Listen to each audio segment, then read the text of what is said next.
Well, nowadays, where in culture you have a complete deconstruction, where everything goes and every style is sort of allowed, it is very important to remember that mankind has really progressed only in periods of high culture.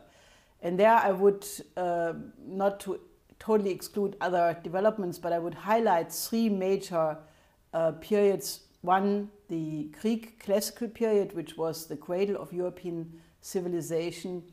Then you had a long dark age in Europe, the collapse of the Roman Empire, the Middle Ages. And then Europe only recovered from that in the Italian Renaissance by consciously going back to the Greek classic. Then you had a long period of collapse, religious wars. And then the next high period in European culture was really the German classical period, which followed the 30 Years' War, the 7 Years' War. And this came about by consciously, on the one side, going back to the Greek classic, but also translating Shakespeare into German at a period when Shakespeare was almost forgotten in England. Now, this period really developed an image of man which, up to the present day, is really the highest expression of humanity. If you look at the music development from Bach through Haydn, Beethoven, Schubert, Schumann, Brahms, Mozart, there you have the highest form of musical composition ever reached up to the present time. Then if you look at the philosophical development, which emanated really from the ideas of Leibniz, who revived the great tradition of Cusa and Kepler, Leibniz's conception about the harmony of the human soul and the laws of the universe was laying the foundation for a lot of great developments, both in art and in science, to follow. For example, the great Lessing and Mendelssohn, they laid the foundation for then the German poetical classical period, especially naturally Schiller. And in the period where Schiller and Goethe worked together, 10 years, they were trying very hard to develop classical criteria for aesthetical laws. And they basically made the point that these aesthetical laws, if they are classical, are no less eternal than similar laws in science. With other words, that you can discover in great classical art universal principles which are as truthful and everlasting like scientific discoveries about physical principles in the physical universe. Now, this is very important because there is a cohesion between that faculty of the human mind which is able to develop poetical conceptions, poetical ideas, and that faculty which enables the human mind to make scientific discoveries. Now, this is very important because it was only because that unity of natural science and great classical art was sort of guaranteed or taken as a given for this period that you could have such people as Einstein or Max Planck, who were steeped in exactly that kind of thinking, which really comes from Leibniz and that comes from Cusa.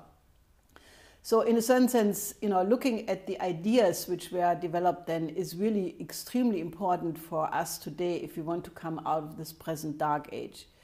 For example, take one idea of Schiller, who is naturally my favorite German poet. He's also called the poet of freedom. He had the ideal of man that every human being had the potential to become a beautiful soul. Now, nowadays people worry a lot about their beautiful body or their beautiful outlook or their beautiful this or that, but to think about the beauty of your soul, that is not very fashionable these days. But Schiller's conception about a beautiful soul was simply the idea that freedom and necessity, duty and passion are really the same thing. With other words, that only if you do joyfully and passionately what is necessary, that you are free. Now, Schiller also made the point that such a person, the only person who fulfills this condition, is a genius, because it's only the genius who enlarges the lawfulness in a lawful way. So freedom in that sense is not that you anarchistically throw every lawfulness out of the window, but you add lawfully the next step in a lawful universe. Now, this is a very beautiful idea, and it requires a rigor of thinking. For example, when you write a lyrical poem, you have a poetical idea, something which you cannot express in prose, otherwise you could just say a sentence, or you could basically tell a little short story. But a poetical idea has to be something special. It has to be something which you cannot express in prose. So you have that idea, then you develop it, you sort of make a thorough composition, you exhaust that idea, and then you conclude it on a higher level. And then it's finished. And you cannot add any one more word or sentence because you have completed the thorough composition of the idea. Now that is the same in music, and this was a very important method of thinking because it leads to problem solving on a higher level. And if we want to go back to the development of mankind further than we are now today, we have to go back to such a kind of a classical thinking. Now the reason why we don't have that today is the oligarchy basically launched all kinds of cultural warfare.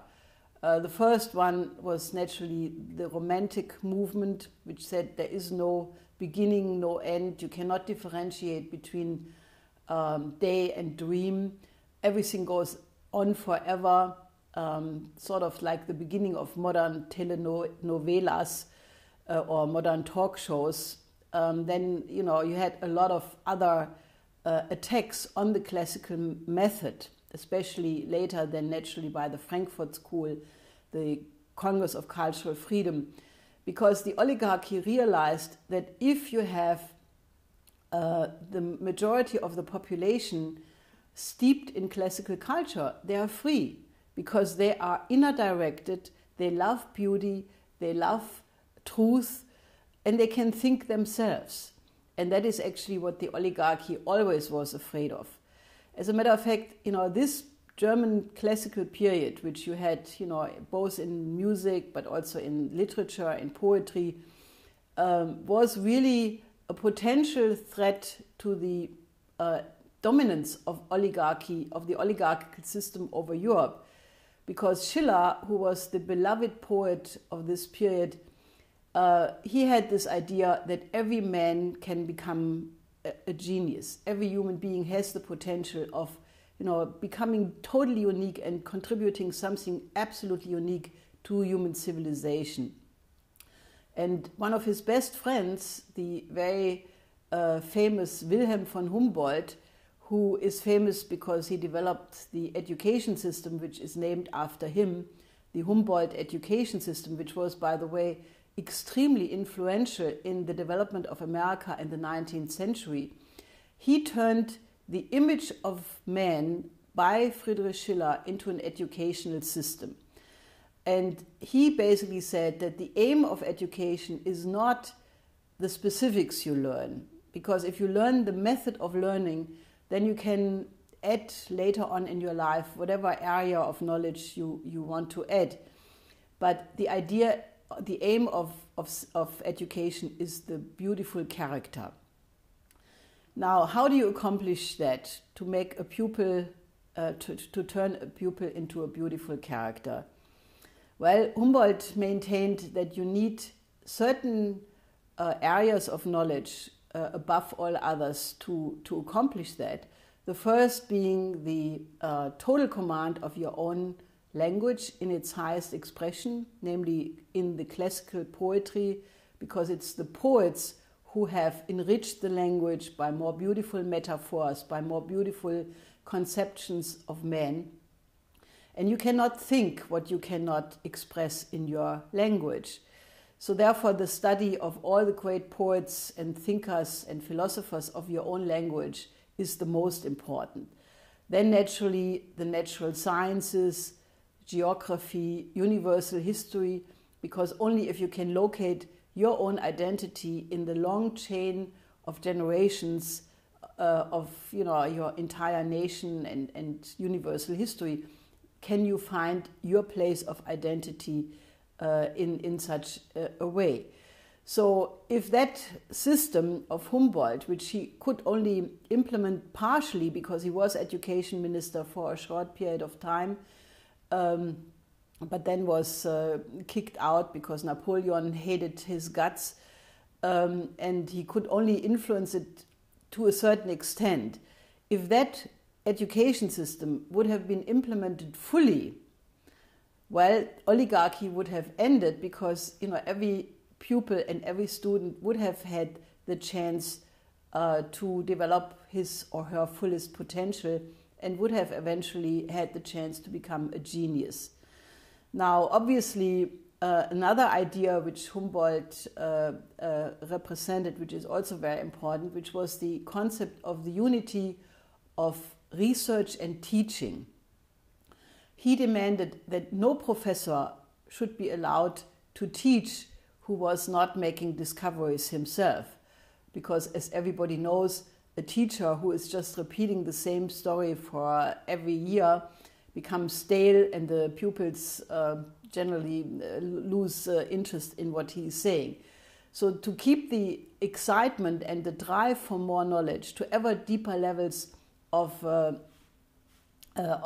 discovery, the teacher has to be engaged in serious studies himself. Now, let me emphasize one other idea of Schiller, which I think is also very important for this classical period, which was the standard on which the artist should understand himself.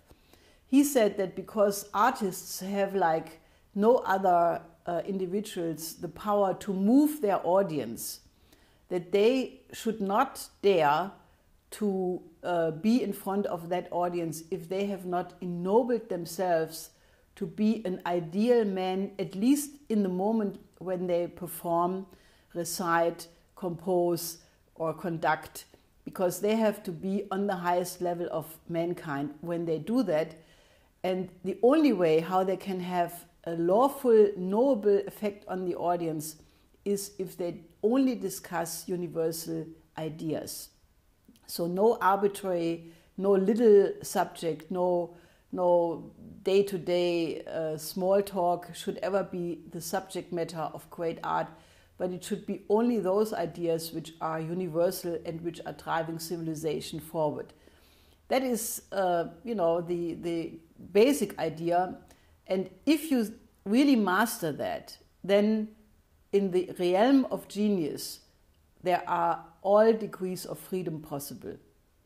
So what I'm saying is that you have to have basic ideas, like, for example, the identity of truth, beauty, and the good, which was an idea which came from the classical period in Greece, an idea which re-emanated in the Italian Renaissance, and it for sure was the basic idea for which especially Schiller and Goethe were struggling when they were trying to develop these aesthetical laws.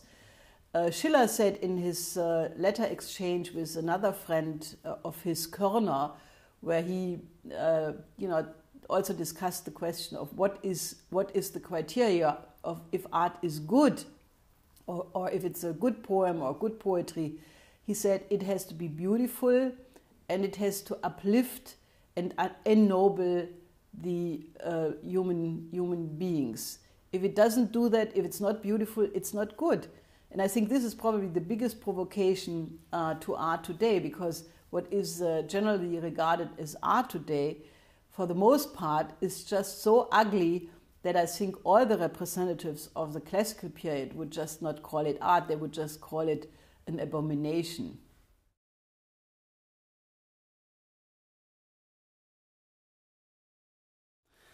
Well, first of all, Schiller was extremely aware of the importance of the American Revolution because he wrote the famous play Don Carlos, and he gave us the luck, or that he wrote also letters about Don Carlos, where he sort of let us look in how he worked when he wrote that drama.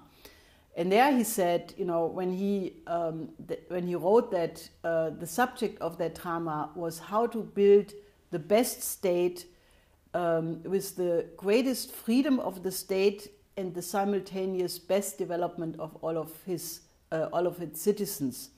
And he said that this was the subject which was discussed the most in that decade. And the decade he was talking about was the 1880s, namely, the decade in which you had the 1776 date of the American Revolution.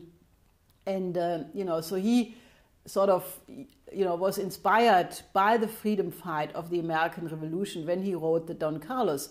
And if you listen to what Marquis von Posa says in this famous dialogue with King Philip, where he describes very, very clearly what is the ideal of the American Revolution: be a king of a million kings. With other words, equality you get not by chopping off heads like Robespierre proposed and did in the French Revolution, where everybody is equally dead in the end, but equality you get by turning everybody into a king. And I think this is a very beautiful idea. Schiller also, at a certain point, wanted to emigrate to the United States. He said, I will make a big jump one day and emigrate to the United States, which he didn't, mainly because his health was very poor throughout his whole life. And I think, the fascination with the American Revolution, was shared by all of Schiller's friends, all the humanists and Republicans of his time, because they hoped that they could replicate the example of the American Revolution in Europe, which, first was hoped to be possible in France, but then because of the Jacobin terror and later Napoleon, that hope was completely destroyed. But nevertheless, the American Revolution was the inspiration for all of these people.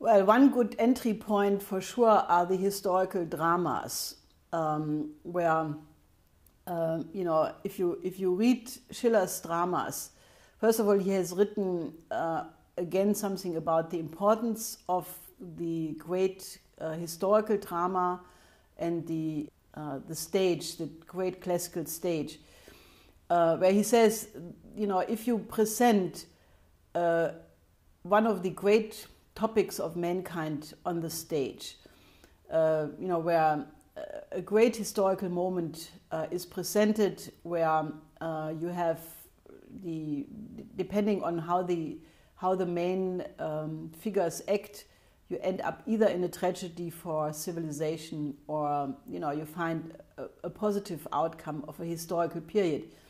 Then you have ordinary citizens who come into the theater, your baker, your hairdresser, your engineer, your doctor, just simple people who go about their daily life. And all of a sudden, they are confronted with the question of what would they do if they would be in a similar situation.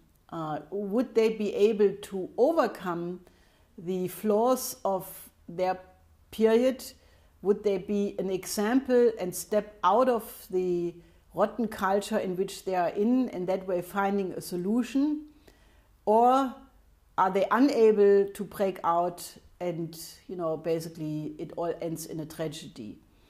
Now, in particular, Schiller has written a couple of dramas where this is dealt with in a very interesting way. For example, if you look at the Joan of Arc, or Mary Stuart, both of these have heroic women who do not who go under in the end. Both Maria Stuart, who is being executed by Elizabeth, Joan of Arc, who liberates France from the English occupation, but she dies in the end, nevertheless, in the battlefield. Nevertheless, their death is not tragic, because they find a way of resolving their life in the sublime. So even if their life is going to come to an end, they are not unfortunate, but they die on the highest plane possible. Now you have another example, which is the Wilhelm Tell, where basically Wilhelm Tell, by liberating or helping to liberate the Swiss people from the tyrant, he is able to resolve this situation in a fortunate way. And Schiller makes it very clear that this is not a passepartout for murder in general. This is the famous last scene, which he adds to make that point very clear. But nevertheless, if you look at the women figures in Schiller's plays in particular, the Elisabeth in Don Carlos, the Joan of Arc in Joan of Arc, the Maria Stuart in Maria Stuart, the Gertrud in Wilhelm Tell, you find always that these women are more heroic and more self-conscious and more courageous than the men. So I think that especially for women who in this present culture have really a harder time because of the whole upbringing and the whole cultural environment, which tends to degrade women quite a bit. I think it is very, very liberating to look at these women figures in Schiller's plays, because there you get a sense of woman power, but in the best possible way.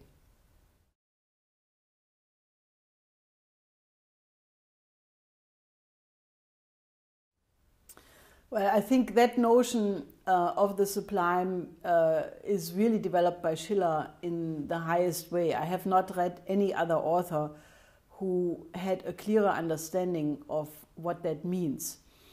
Now, Schiller has written in particular two very important treatises about the subject, where he basically says that the human being naturally is physically very weak. Any strong animal, for example, is stronger than a human being. An elephant is stronger, an ox is stronger, a bear is stronger.